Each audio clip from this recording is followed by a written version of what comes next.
First sine theta cos theta tan theta cosec theta second theta cot theta ಏನಂತ ತಿಳ್ಕೊಬೇಕು. Sine theta ಅಂದ್ರೆ ಅಭಿಮುಖ by ವಿಕರ್ಣ, cos theta ಅಂದ್ರೆ ಪಾರ್ಶ್ವ ಬೈ ವಿಕರ್ಣ, ಟ್ಯಾನ್ ಥೀಟಾ ಅಂದ್ರೆ ಅಭಿಮುಖ ಬೈ ಪಾರ್ಶ್ವ, ಕಾಸ್ ಥೀಟಾ ಅಂದ್ರೆ ವಿಕರ್ಣ ಬೈ ಅಭಿಮುಖ, ಸೆಕೆಂಡ್ ಥೀಟಾ ಅಂದ್ರೆ ವಿಕರ್ಣ ಬೈ ಪಾರ್ಶ್ವ, ಕಾಟ್ ಥೀಟಾ ಅಂದ್ರೆ ಪಾರ್ಶ್ವ ಬೈ ಅಭಿಮುಖ. ಇದನ್ನ ತಿಳ್ಕೊಂಡ್ಮೇಲೆ ಸೈನ್ ಥೀಟಿಗೆ ಸಮ ಯಾವ್ದಂತ ತಿಳ್ಕೊಬೇಕು. ಸೈನ್ ಥೀಟಿಗೆ ಸಮ 1 ಬೈ ಕಾಸ್ ಥೀಟಾ, ಕಾಸ್ಗೆ ಸಮ 1 ಬೈ ಸೆಕೆಂಡ್ ಥೀಟಾ, ಟ್ಯಾನ್ಗೆ ಸಮ 1 ಬೈ ಕಾಟ್ ಥೀಟಾ, ಕೊಸಿಗೆಗೆ ಸಮ 1 ಬೈ ಸೈನ್ ಥೀಟಾ, ಸೈನ್ಗೆ ಸಮ 1 ಬೈ ಕೊಸಿಗೆ ಥೀಟಾ, ಕಾಟ್ಗೆ ಸಮ 1 ಬೈ ಟ್ಯಾನ್ ಥೀಟಾ.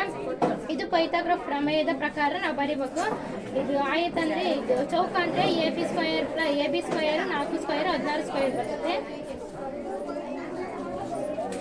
ಮತ್ತೆ ಇದು a square plus b square is equal to c square. A square ಅಂದ್ರೆ 3 square plus 4 square 5 square 9 plus 16 is equal to 5 square 5 ಘಾತ 25, ಅದಕ್ಕೆ 25 ಬರೀಬೇಕು. ಇದು a square 9 square is equal to 9. ಇದು C square 5 square 5 ಘಾತ 25, ಅದಕ್ಕೆ 25 ಸ್ಕ್ವಯರ್. ಇದು ಸೈನ್ಗೆ ಸಮ ಕಾಸು, ಕಾಸ್ಗೆ ಸಮ ಸಿ ಗೆ, ಕಾಟ್ಗೆ ಸಮ ಟ್ಯಾನ್.